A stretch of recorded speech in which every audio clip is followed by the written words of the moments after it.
What are dreams? What are they truly?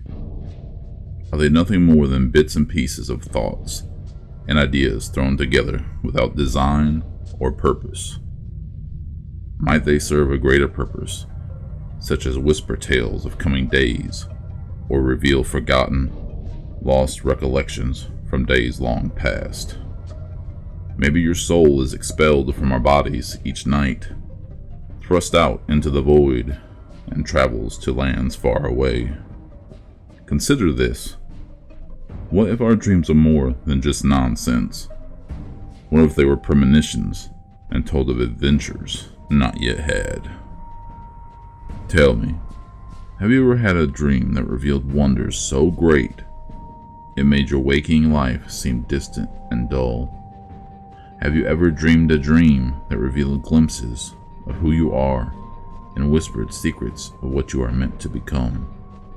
Do you know of anything that could fill you with such sorrow, to awaken each morning and desire with all your might that your eyes would open to a brand new world, yet never does it come true? With every sunrise, that is the burden I bear. However, such sadness does not consume me, for you see, in my heart, I know my dreams are much more than wishful thinking and a longing desire for something more to this life. They are so much more than you could possibly imagine, for you see, my dreams are preparing me for great things to come. I know that to be the truth. No, it does not offend me when you roll your eyes at me. You are not the first to dismiss my words or mock my resolve. Many simply laugh out of amusement, and others feign looks of pity towards me. They say, surely only one who is mad would entertain such foolishness. They can see only a land of make-believe, a fairy tale fabricated from the mind of a boy. They cannot accept that a child, orphaned as an infant, who never knew the embrace of a mother, or the guidance from a father, could still possess a birthright of greatness. Nor would they consider such a waif could excel above all others with only the determination of his heart and by the strength in his hands. Despite it all, I hold no malice towards anyone, for their conclusions are not without logic, albeit sadly short-sighted. Well, soon all will be revealed, for tomorrow is my birthday, and when I am gone, they will know they were wrong. You see, tomorrow is the day my dreams have been telling me about for as long as I can remember. It is the day my dreams foretold. Before the sun sets on your 5th and 10th year of life, you shall return with hope and salvation on your back and light in your hands. By your blade, you will rid the land of the worm. That is what I see each and every night when I close my eyes and surrender to sleep. So for one brief moment, let go of all your misgivings and apprehensions. Leave behind your doubt and listen to my voice. Listen and let me tell you about my dreams. In my dreams, there's a realm so close to our own that only the width of a hair separates the two. They exist side by side, unaware of one another. Yet they are so far apart that traveling the distance would take 1,000 years. It is a medieval realm where science and magic live alongside each other as beloved friends. Machines and technology, sorcery and magic, here they are as one. In this world, little distinction can be seen in matters of wizarding and science. Sorcerers, and teachers or magicians and healers, they are the same here. This realm is ruled by 6 great nations, each with a king and queen of virtuous heart and noble blood. Castles and villages, farms and towns pepper the land. All live simplistic lives with a hint of technologies both natural and mystical. In my dreams, I see a beautiful, white, domed temple made of ivory stone. The temple is home to 6 revered weapons made from sacred steel, a gift from a goddess and bestowed upon a chosen warrior from each nation. She offered these weapons in preparation for the day foretold, the day of the worm. Honored are those blades, but in the center of the temple is the seventh altar, the spot most exalted. Upon this shrine rests the armor and the weapons of the seventh son of a seventh son, a boy born under an eclipse of the 3 moons and conceived from the joining of a mortal and a god. His bloodline is destined to ignite the realms within shadow and despair and shine hope upon an oppressed and dying people. In my dreams, the weapons I wield are made from mystical steel of silver and blue. My armor is impenetrable and durable, yet impossibly light. My gauntlet extends past my elbow and serves as my shield. Upon the broad cuff of the metal-plated glove is housed a diamond-shaped disc with 3 blades that emerge from its tips with a lethal snap. When flung at my enemies, the disc obeys my will. It lays waste to all of my foes, then faithfully returns to my hand, and without fail every time.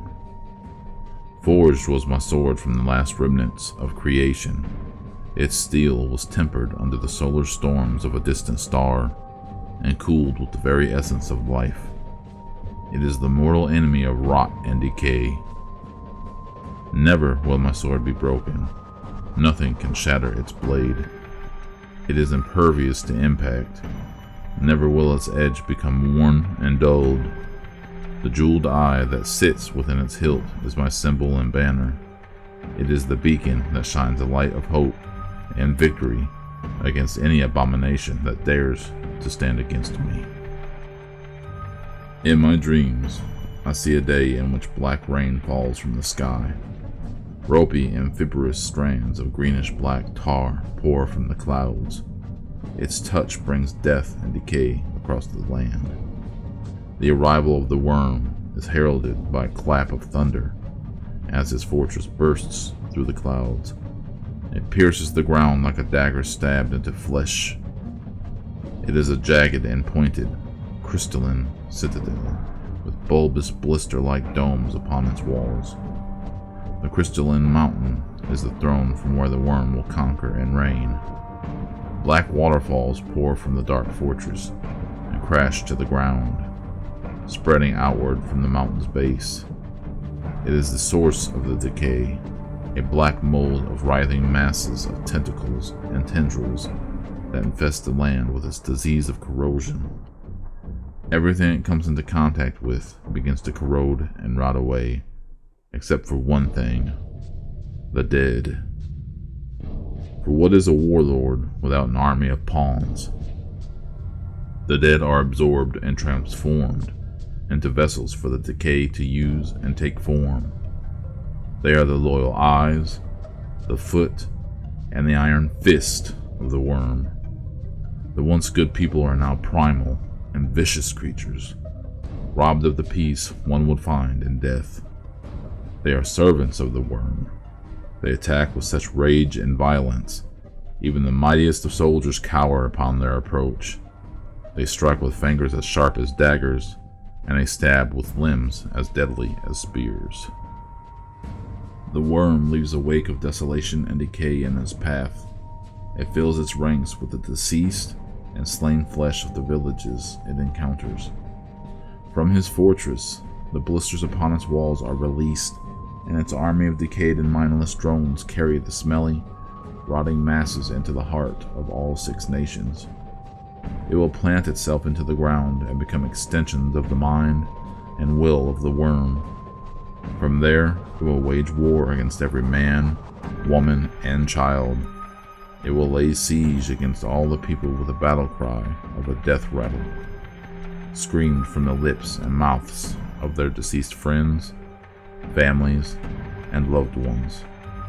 In my dreams, I see the goddess blessing the 6 warriors of each nation before spiriting away the 7th set of weapons.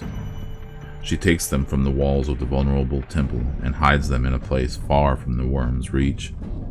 There they will wait for the child foretold to come. In a final act of sacrifice, I see the goddess exhausting the last of her immortality to open a door of light. She places a tiny infant at the entrance, and before closing the door, she says with tears in her eyes, "Goodbye, my dearest little one. Goodbye, my beloved son." It is 20 minutes to midnight, the day of my 15th birthday. I sit on the cold wooden floor, and I am trembling next to a heated stove. But it is not the cold I tremble from. It is a deep fear that fills my heart, the deepest I have ever known. However, it makes no sense. I do not fear what is to come. I want that life so much. I'm not afraid of my destiny or the future thrust upon me. I do not fear the day when I march against an army of 1,000 rotting corpses. I am not afraid of the many battles I will fight. I do not cower from the thought of the many monsters I will face and the many friends I will lose. Still, I am not afraid. No, none of that scares me. Do you want to know what scares me? Do you want me to tell you what fills me with such terror and dread? It is this. I am so afraid that when tomorrow finally comes, it will come and go like any ordinary day.